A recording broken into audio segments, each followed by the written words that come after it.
یہاں پر آپ نے دیکھ لیا آپ کی کیا عزت ہے. پوری دنیا سے لوگ آتے ہیں لیکن حقارت کی نگاہ سے ہم پاکستانیوں کو دیکھا جاتا ہے یا نہیں ہے نا؟ ہم نے اپنا معیار گرایا ہے, ہم نے جھوٹ بولا ہے اور پھر ہم نے جھوٹوں کا ساتھ دیا ہے. آپ کو بھکاری سمجھا جاتا ہے نا؟ کیوں؟ اب ایک لطیفہ سا ہے, اس میں شاید آپ کو ہنسی نہ آئے, لیکن اگر آپ اسے سمجھ جائیں تو آپ کی آنے والی نسلیں سنور سکتی ہیں. اب غور سے سنیے گا کہ چاند پر ایک اسپیس شپ جا رہی تھی. اسپیس شپ میں امریکہ سے جا رہی تھی, 6-7 سائنسدان تھے اور ایک ٹونی نام کا کتا موجود تھا. وہ خبر جب دنیا میں لیک ہوتی ہے نا کہ انسان چاند پہ جا رہا ہے اور ساتھ ایک کتے کو بھی لے کے جا رہا ہے, تو پوری دنیا میں جشن منایا جاتا ہے کہ اتنی ترقی ہوگی سائنس کو. تو یہ ساؤتھ پنجاب میں لیا بھکر کا ایک علاقہ ہے. وہاں پر ایک بابے کو جب یہ خبر پہنچی نا تو بابا بدوائیں دینے لگ گیا کہ اللہ کرے غرق ہو جائے, تباہ ہو جائے, چند تے نہ پہنچے.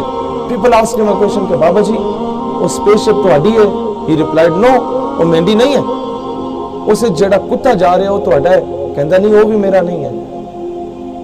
وہ اسپیس شپ اس جڑا فیول ہے, جڑا پیٹرول ڈالا گیا یا ڈیزل ڈالا گیا, وہ تہاڈا ہے؟ کہندا نہیں وہ بھی میرا نہیں ہے. تو لوگوں نے پوچھا بابا وقت تینوں تکلیف کی ہے, وہ اسپیس شپ جب چاند پہ جا رہی ہے تو آپ کو کیا مسئلہ ہے, کیوں بدوائیں دے رہے ہو؟ اب غور سے سنیں.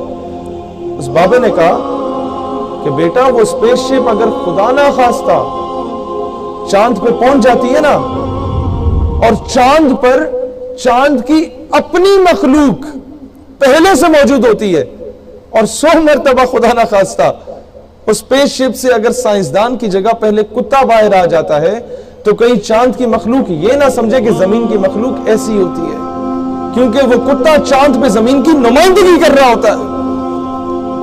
اپنے نمائندے اچھے چنے, کہنے کا مطلب یہ ہے. جب آپ کا حاکم وقت پچھلے 20 سالوں سے ہر حکومت میں جا کے کشکول پھیلا رہا ہے, کبھی ورلڈ بینک, کبھی IMF, کبھی امریکہ, کبھی برطانیہ کے گوٹے گٹوں میں بیٹھ رہا ہے, تو پوری دنیا آپ کو بھکاری سمجھے گی. اور جب ترکوں کا حاکم وقت ڈونلڈ ٹرمپ کو جا کے آنکھیں دکھاتا ہے نا, تو پوری دنیا انہیں غیرت مند سمجھتی ہے. نادا گر گئے سجدے میں جب وقت قیام آیا. آج یہی پیغام ہم حاکم وقت کو کہتے ہیں کہ جناب دلیر بنو, پوری قوم تمہارا ساتھ دے گی, لیکن بنو دلیر. ٹیپو سلطان ٹویٹ کر کے کشمیر نہیں آزاد کراتا تھا.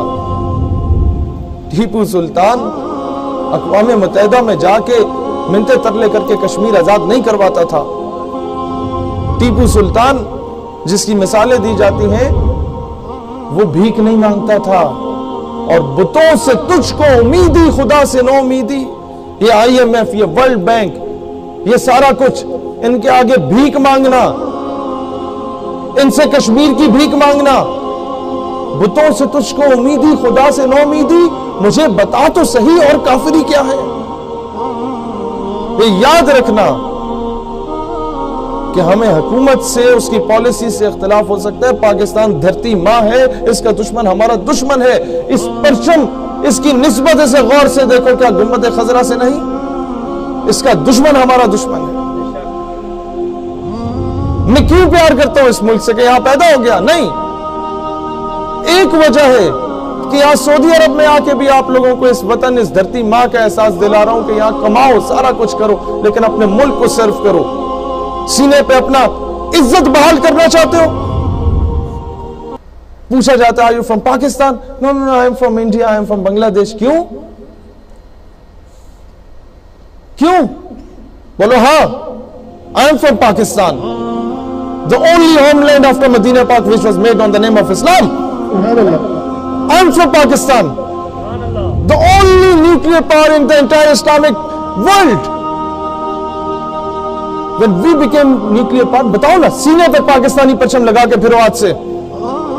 دنیا کے جس کونے میں ہو، سعودی عرب میں ہو، امریکہ میں ہو، جہاں جہاں مزدوری نوکری کر رہے ہو، سینے پہ پرچم لگاؤ، تمہاری نمائندگی ہونی چاہیے. بتاؤ کہ ہاں میں اس پاکستان سے تعلق رکھتا ہوں کہ جب یہ نیوکلیئر پاور بنا نا تو موروکو سے لے کے انڈونیشیا تک جشن منایا گیا تھا. وہ فلسطین کا بچہ جو اسرائیلی توپوں کے سامنے کسی دور میں نعرہ لگاتا تھا رو رو کے کہ نحنو ابناء المسلمین وکلنا صلاح الدین، کہ ہم سب مسلمان ہیں اور ہم میں سے ایک صلاح الدین ایوبی ہے. جب آپ ایٹمی قوت بنے تو اس بچے نے کنکر اٹھا کے اسرائیلی توپوں کی طرف رخ کر کے کہا کہ do not look at the stone in my hand, look at the atom bomb in Pakistan. میرے ہاتھ میں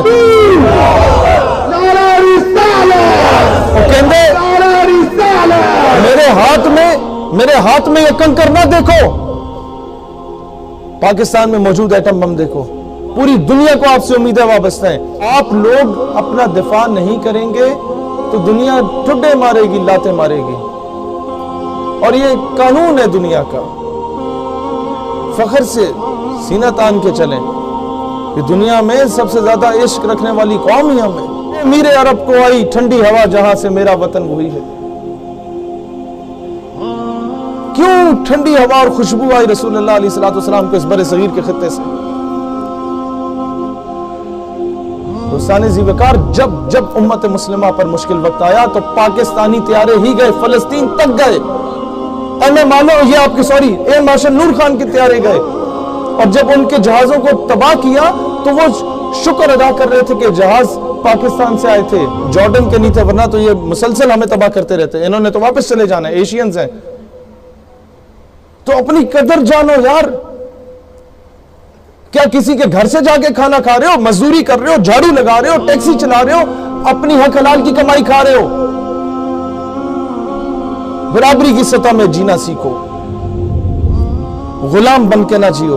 جس کی غلامی کرنی ہے بس اسی ہستی کی غلامی کرنی ہے. اس کے علاوہ ہمیں اتنے ہم گرے ہوئے نہیں ہیں کہ رسول اللہ کی غلامی کو چھوڑ کے کسی اور کی غلامی میں جائیں. میں وزیر اعظم صاحب سے بھی کہتا ہوں، جناب خدا را اس قوم کے حال پہ رحم کرو. اس کی عزت بحال کرنی ہے تو کہہ دو اس قوم سے کہ نہیں، مجھ سے جھوٹ نہیں بولا جاتا، مہنگائی ہوگی برداشت کر لو، بس اب ہم بھیک نہیں مانگیں گے. بس اب ہم کسی کے کہنے پہ اپنی قوم کے فیصلے نہیں کریں گے.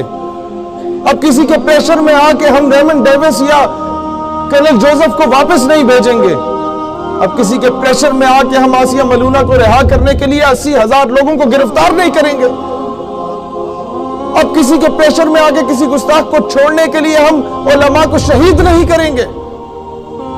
یہ کام کر لو، اللہ گواہ ہے، یہ قوم گھاس بھی کھا لے گی تو شکر ادا کرے گی.